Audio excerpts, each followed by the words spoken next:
Hey there, Vince here, and welcome back to yet another Circuit Rewind.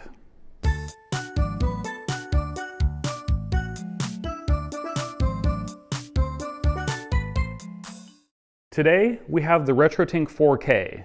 And note that this is going to be a series of videos, and this is technically not even the first. I already made kind of a joke video playing Doom the other day. But now I've actually spent some time dialing in settings into this thing and really figuring out how the RetroTINK 4K works in comparison to a bunch of other devices. So I want to go over not just the good, but also like some quirks and the bads and everything else that I've discovered with this device so far. And just let you know my opinions and thoughts and how this thing works in the real world dealing with, imperfect hardware and how well it can clean that up. So first, the very basics of what this device and all of these devices are designed to do. Old school video game consoles, like let's say Super Nintendo, generally output a 240p signal. That means you only get 240 lines, and it's a really low res signal that modern televisions will not accept. If you have composite input on your TV, then you can plug it in through that, but the TV's upscalers to bring it up to the native 1080p or 4K or whatever the TV's panel is, generally are designed for VHS tapes, movies, things like that, TV shows. And so their scalers use filters with that in mind, but they also have higher latency, because when you're watching a movie, if you have a couple frames of latency, you're not going to notice the difference because you're not interacting with it. But for games, you want the lowest latency possible, because when you're dealing with a CRT, you generally have about zero latency. We're not going to get into how long it takes to draw the frames and everything like that. I have another video on that. But also, we want to do what's called pixel perfect upscaling. You basically take the analog signal, convert it into a series of pixels, and then stretch those pixels horizontally and vertically using an integer scaling algorithm so they look nice and crispy and perfectly square and things like that. And that's mostly what these devices are for. I have a whole series of devices here because I want to talk about, the elephant in the room with the RetroTINK 4K is that it's $750 here in the States. That is not cheap. That is more than double the cost of the RetroTINK 5X Pro, which was previously regarded as one of the best upscalers in the world. This thing, significantly better in many, many ways. There's a couple areas where I don't think it's quite as good, so I'm going to get into that. And does it justify its price point, and why does it have that price point? So right off the bat, if you just want to plug in an old console like a Super Nintendo N64 and run it on your TV and have a decent image, my main recommendation is actually just go pick up the RetroTINK 2X Mini. And yeah, it may seem like I'm kind of shilling for Mike Chi here, the guy who runs RetroTINK, but honestly, his devices across the board for their price points are all great. So the 2X Mini, so just basic line doubling from 240p to 480p, and that converts it into a signal through HDMI that'll work on basically any HDMI-enabled television in the world.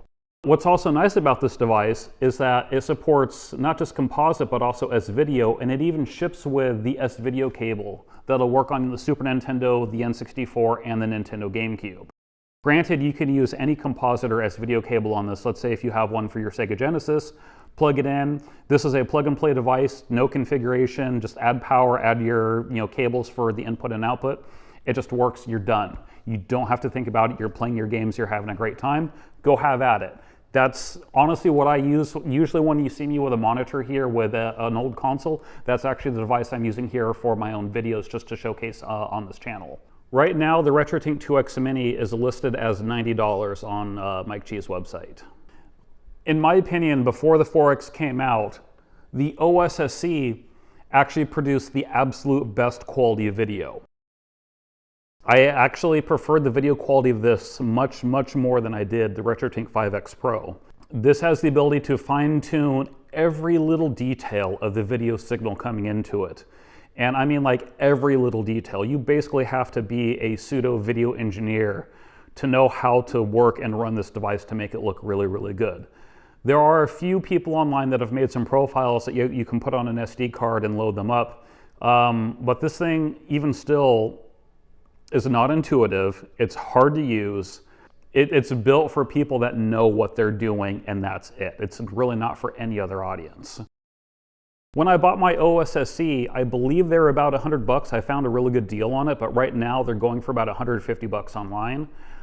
So it's a decent price over the 2X Mini, but this will do anywhere between 1X to 5X scaling, maybe a little bit higher. What's really cool about this one too is it has a VGA input. So I use this with my Windows 98 PC to do 720p video direct to my television. It has component input, and it also has SCART input. Be aware that this is the exact opposite of the 2X Mini. So the 2X Mini had S-Video and Composite. This supports neither of those two standards. So if you want RGB video, component video, or VGA video, this will do it, but it won't do the basic video standards that most consoles will support. So you'll need specialized cabling for this, and you may also even need to mod your consoles to get that to work. So for $325, there's the RetroTINK 5X Pro. This will take composite, S-Video, component, and SCART for RGB inputs. So this takes everything the OSSC does and the 2X Mini does, except it does not support the VGA input. But this has less customization than the OSSC. So this is more for people that just, again, similar to the 2X, where you just want to plug it in and go. And it has a few pre-made profiles in it for the Super Nintendo, Sega Master System, Sega Genesis, your PS1, things like that, that you just select those and it will automatically do the pixel sampling for you. So it's mostly plug and play with a little bit of tinkering here and there, and you can do some customization with making sure your pixel phase and everything is set right. But you know, I'm not going to get too far into the advanced details of configuration because that's going to be a later video focusing on the 4K, since it has all of that as well. And then there's the RetroTINK 4K, which has everything I just mentioned from all of these different scalers. Plus it also has an HDMI input, and it also has optical SPDIF audio inputs. And you can configure basically any video input with any audio input combination. If you have crappy composite video but optical audio for whatever reason, for perfect audio, you can use that combination. This device doesn't care, it's fully configurable to do that. So the RetroTINK 2X Mini is basically your Honda Accord. You plug it in, you drive to the grocery store, you buy your groceries, you go home, and you don't care much else, right? And this one has S-Video and composite video. There's also a version that takes RGB SCART, and both of those will do 240p. The OSSC is like a hot rod in your garage. You're an engineer, you're a tinker, you know what you're doing, you custom build things, and that's basically your garage kit car that you're going to spend the rest of your life just tinkering to try to get it just right. The RetroTINK 5X Pro is your Tesla. It has a lot of performance, it's great, it's fun, it looks nice, it has most of the connectivity you need. Like, you'll be able to drive this thing anywhere with just about anything, and you don't have to think about it too much. The RetroTINK 4K is your Lamborghini. It is your supercar. It has all the performance in the world, but you know, do you really need it? Probably not. All these other things will get you playing your games. All of these will get you to the grocery store and drive to work. This right here is ultimate bragging rights to say your setup is the best of the best. All right, let's talk remotes for a bit real quick. Starting off, the original remote for the RetroTINK 5X Pro, I hated this piece of crap. And yes, I'm literally going to call this thing a piece of crap, and I'm sure a lot of other people agree with me on this. It's simple in its design. The buttons just did not register most of the time. Navigating menus with this really wasn't the best experience in the world. So thankfully, a couple months back, Mike Chi went and released a replacement remote for the 5X Pro, and I've been really, really happy with this ever since. And if you compare the 5X remote to the 4K remote, you'll notice that they are virtually identical other than the labeling on them. And that's quite intentional. Also, they do send separate codes, so if you have both devices and both remotes, they won't crosstalk with one another, thankfully. In comparison though, if we look at the OSSC remote, visually, aesthetically, more pleasing on the RetroTINK remotes, but I do have to hand it to the OSSC with the way they've done their colors on the labels here. It does make it a little bit quicker and easier when you just want to quickly glance down and press a button, that you know exactly what section you're in, since like these colors down here, each one represents which input you're working with. So good props to OSSC for that, but at the same time, Mike, you picked a really cool looking remote just from a, like, it looks professional, and I really do appreciate that. Going back to the original remote and the problems with it, there are still some problems even on the 4K with the remote. First off, trying to turn the device on, I found that it usually takes 3, 4, 5 presses of the power button for it to register.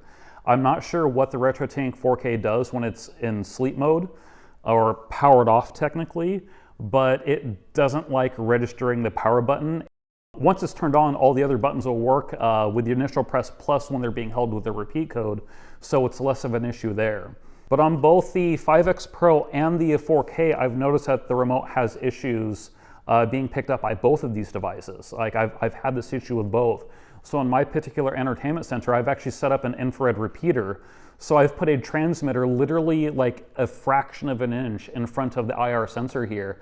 I put a better infrared receiver that I point the remotes at that pick up the signal much, much better, and then use that little repeater to then send the commands to these, and that's been working nearly flawlessly ever since.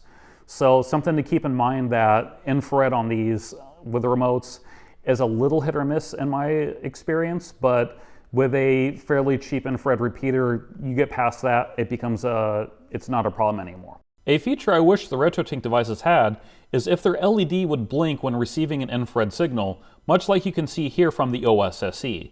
This would give great feedback that the device is indeed receiving a command.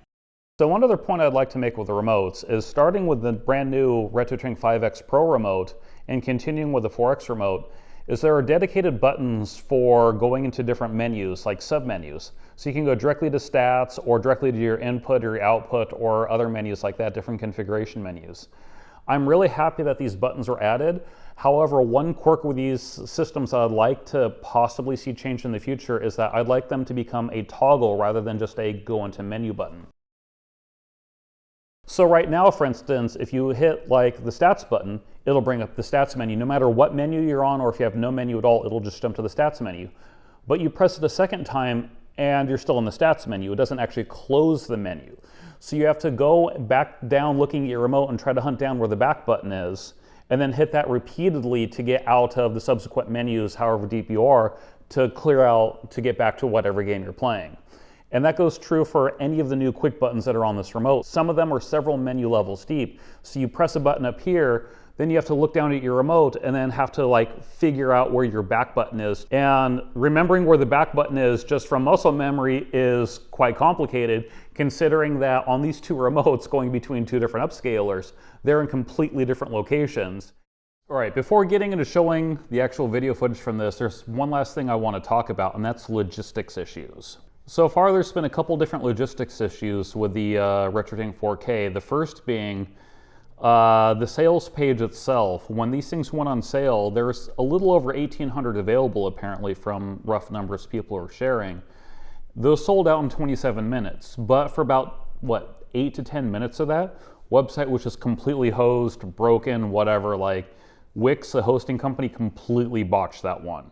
On top of that, the shipping software that RetroTINK is using for this has been having issues where tracking emails haven't been going out. So myself and countless others, we never actually got our tracking number unless we had, let's say here in the States, USPS informed delivery, which is how I was able to know when mine was going to arrive and when it shipped. If you don't have a service like that telling you when you're going to get packages, then you may not have gotten your notification, which kind of sucks. Again, like, neither of those are any fault to Mike at all. That's just services being crap. Next logistics issue, the SD cards for this. Mike said that he bought a couple units from a particular company. He demoed them, he tested them, he did a lot of stress tests on them. Everything worked great. So he bought a bunch of them in bulk and then started flashing them. He put custom stickers on them, and that's what he gave out with the RetroTINK units. That way they'd have the SD card with the firmware on it. Otherwise, the device doesn't work without it. Those SD cards are failing within minutes to a couple hours of people using them. You update the profiles, you save a couple of profiles, you put a new firmware on where SD card right locks itself, basically bricks itself. Again, no real fault to Mike. I'm sorry that he's going through that right now with his vendors, but he did his due diligence in testing ahead of time, and when he bought in bulk, they just sent him worse quality than what he initially bought for his testing. So that really sucks. So all of us have had to swap out to using third-party SD cards to use our RetroTINK 4K. The last logistics issue I want to bring up, Mike just brought this up within the past couple days. The second batch of RetroTINK 4Ks are on hold right now because of, no joke, him wanting to have a custom mounting plate for SCART cables, so that way you can lock them in and make sure they don't fall out. The screw terminals for that are not available right now, all of a sudden. So that's the only thing he's waiting on for the next batch before they can be shipped out from the factory.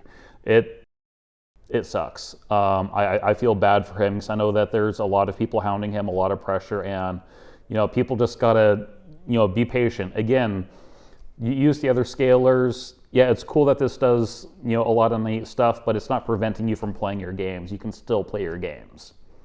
While most others have been testing retro consoles, I wanted to test something different. One feature of the RetroTINK 4K I've been highly looking forward to is the VGA HD15 port on the back. While the OSSE supported 1280 by 720p input, it doesn't scale that resolution up at all, leaving that process for the television. With the RetroTINK 4K, it'll accept this 720p signal and do 3x integer perfect scaling up to 4K. So here is Unreal Tournament, otherwise known as UT99, running under Windows 98.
Unreal Tournament will always be one of my favorite game series, and now I'm glad I get to experience that classic 3DFX Voodoo Glide rendering on a 65-inch 4K OLED screen.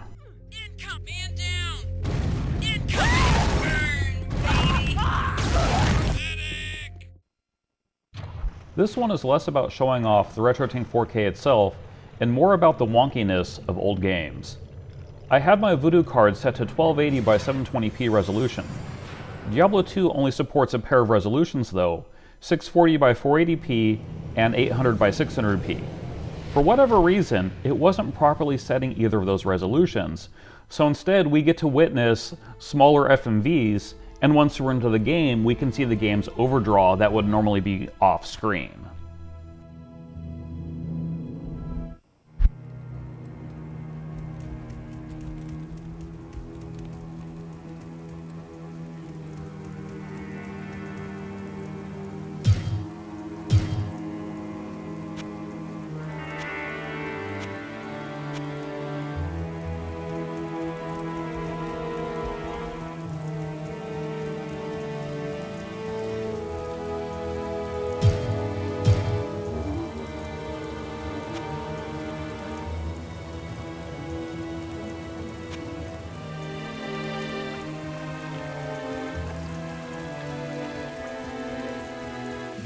They'll never see me coming. I wanted to try out Wipeout Excel, but let's just say, the game has no speed control and was entirely unplayable. Yes, this was recorded in real time. This is not sped up footage after the fact. So I didn't really put any time into this game. Enjoy.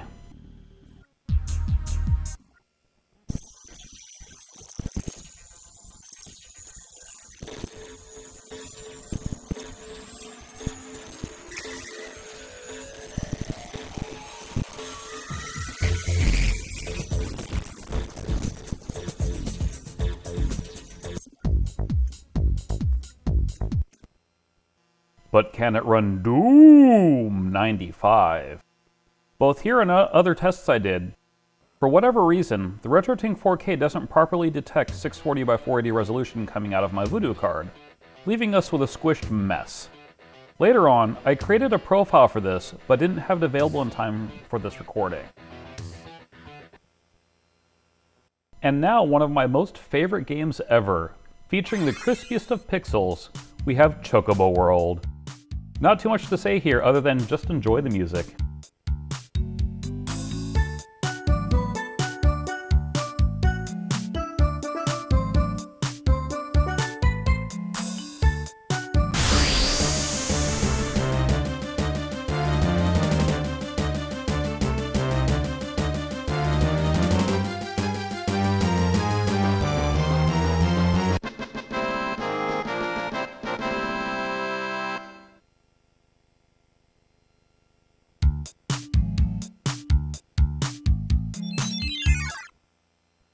Now let's try some DOS gaming. Starting off, we have Sky Roads.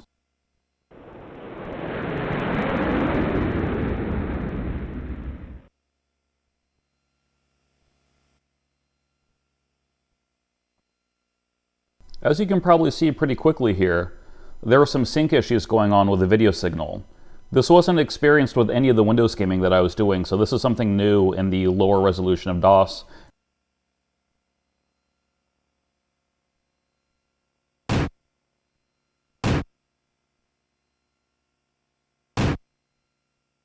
After a bit, the video signal did start to become more stable though, so who knows, it was just being wonky for a little bit at the beginning, but here it's starting to work fine now. One thing to note with the RetroTINK 4K is that it does not come with a power brick. The device is USB powered with a USB Type-C plug on it. So this means it takes 5V input, and the recommended spec is listed as at least 2 amps. I decided to purchase a USB power meter and monitor the RetroTINK 4K in real time to see what it actually uses for power consumption. Interestingly, it looks like the power consumption changes based on how bright the screen is. Also, while not in any of my recordings, I've seen the RetroTINK 4K spike to at least 1.6 amps, validating that 2 amp minimum requirement.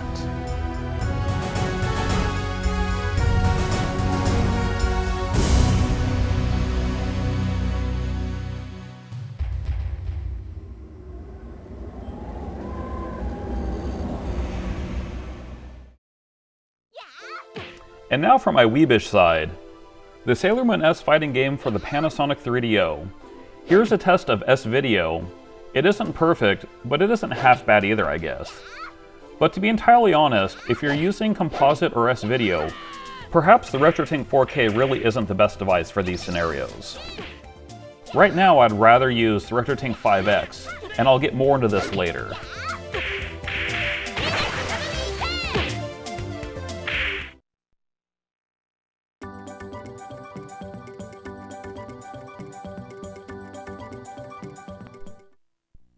Just because you have the RetroTINK 4K doesn't mean you'll instantly get a perfect picture. Here you can see some wavy lines going down the screen, and you can also see some diagonal lines going across the flat colors such as on Peach's dress.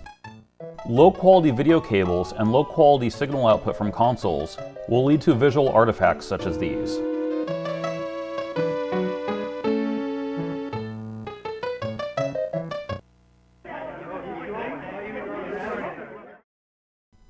Something else I wanted to test, yet another one of my all-time favorite games, F-Zero GX on the Nintendo GameCube. One new feature of the RetroTINK 4K is the HDMI input, and the original GameCube's digital port on the back of it can easily take an HDMI adapter, making for an all-digital video chain. The GameCube outputs a native 480p widescreen display for this game, which the RetroTINK takes in perfectly and beautifully upscales.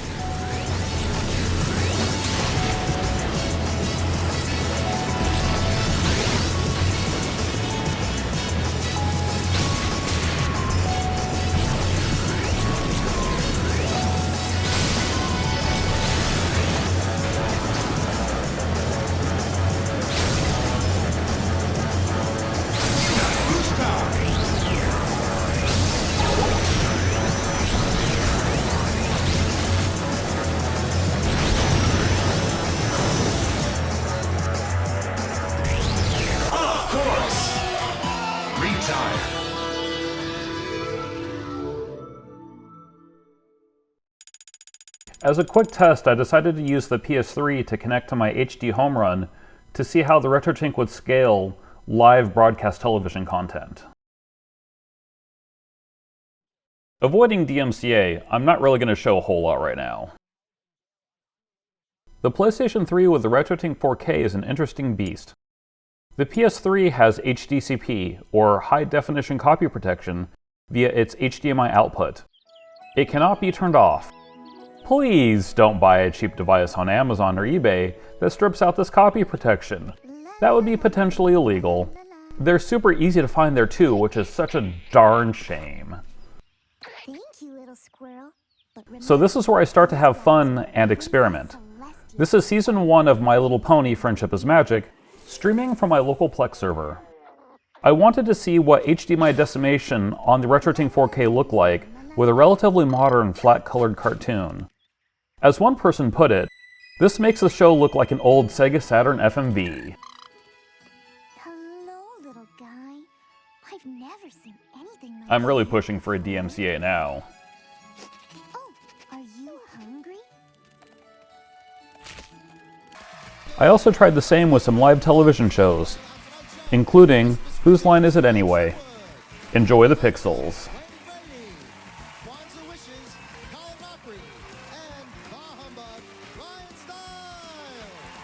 DMCA stands for decimation, right?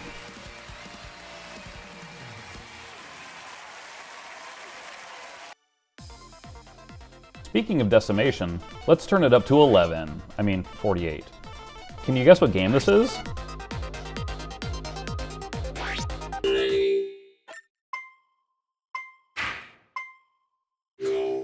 That's right, this is Tetris 99 on the Nintendo Switch, going back to the HDMI input on the RetroTINK 4K. Setting decimation to 48, as that's how many pixels wide each block is in this version of Tetris, creates a really cool and interesting effect. One commenter called this the Atari 2600 filter. And this really shows off why I call the RetroTINK 4K a video processor rather than simply a video upscaler. It can do some really interesting video effects.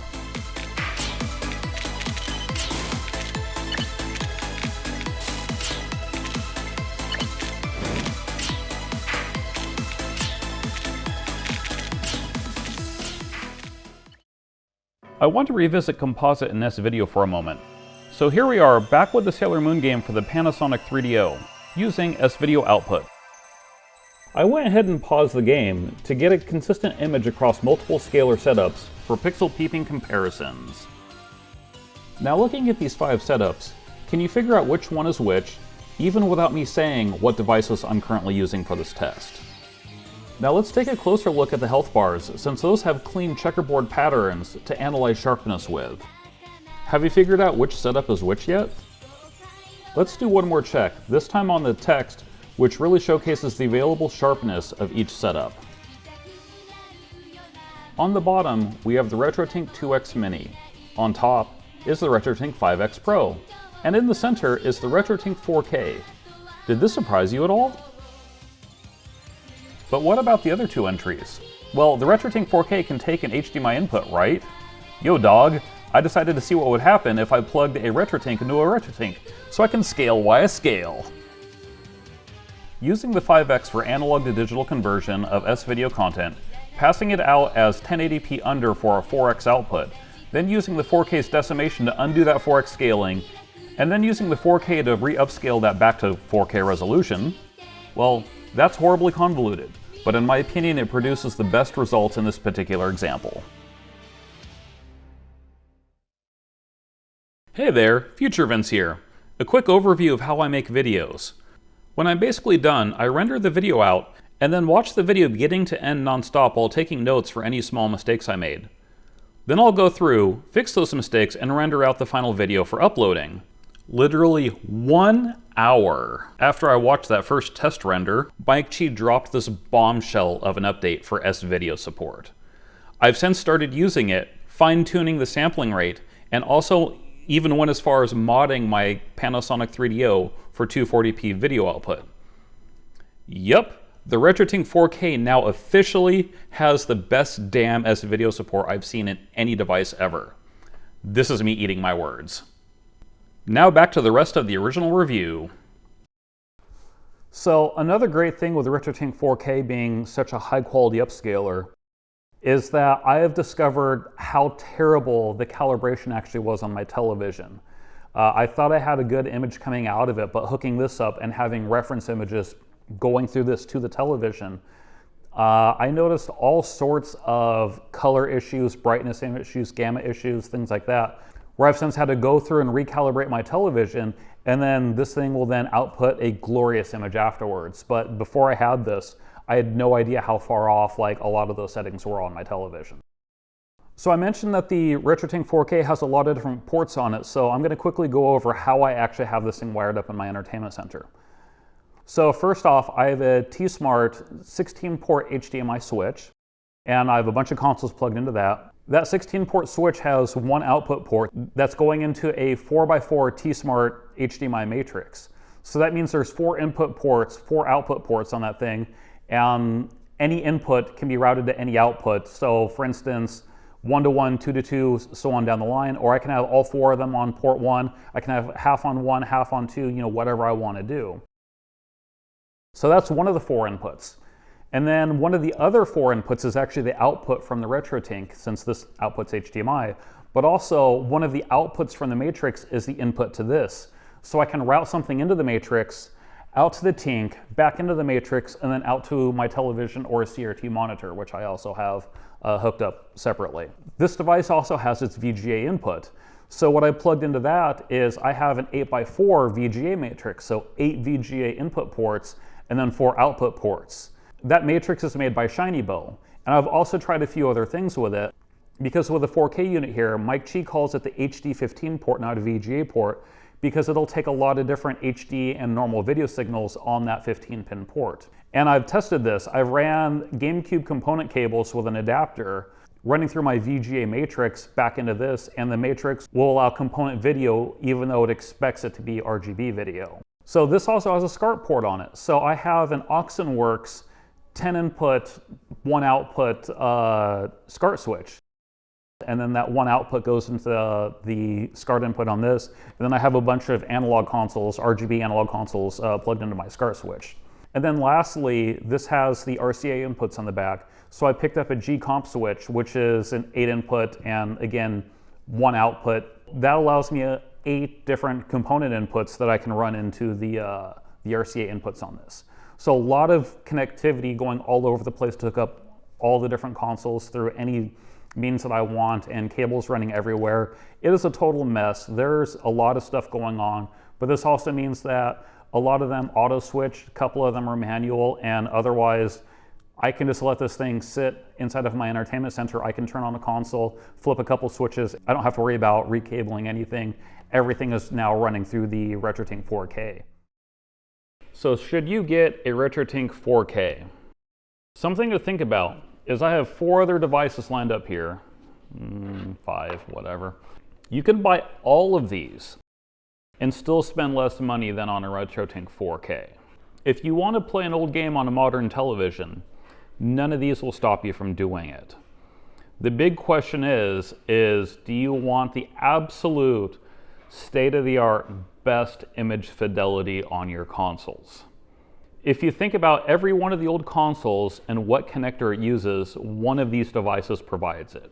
The only thing the 4K has, input-wise, that these don't is HDMI, but if you're running an HDMI console, plug it into your television.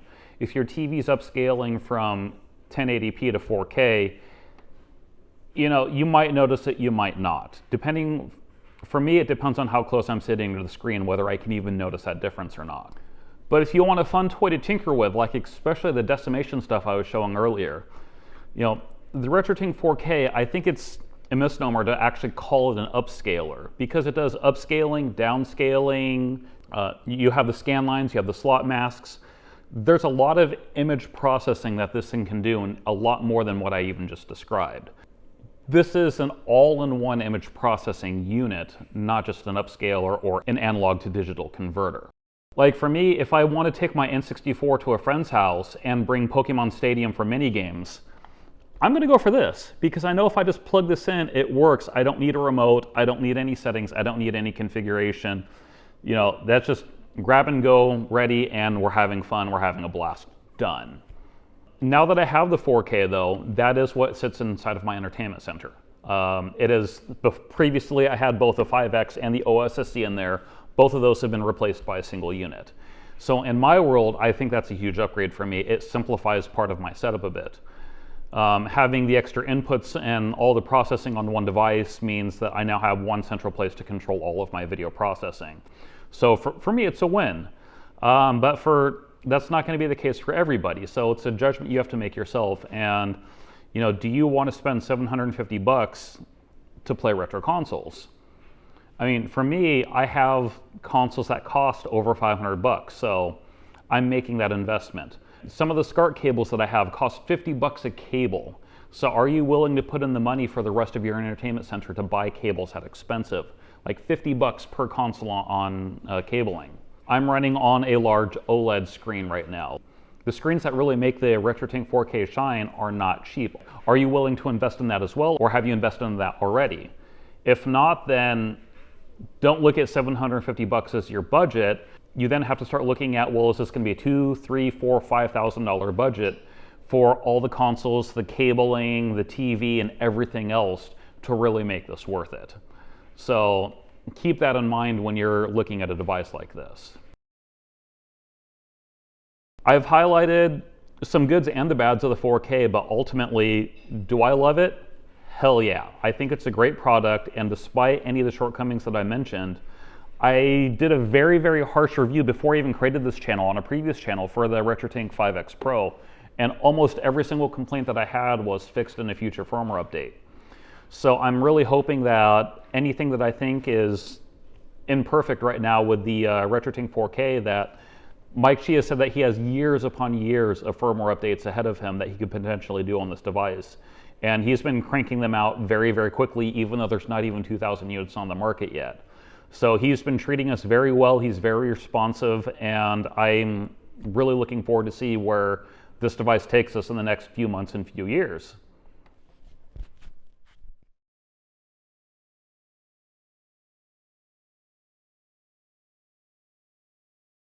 Oh, and let's not forget, AV to HDMI, just one of these cheap little $10, $15 Amazon eBay adapters. That's your Ford Pinto. You get what you pay for. Anyway, later.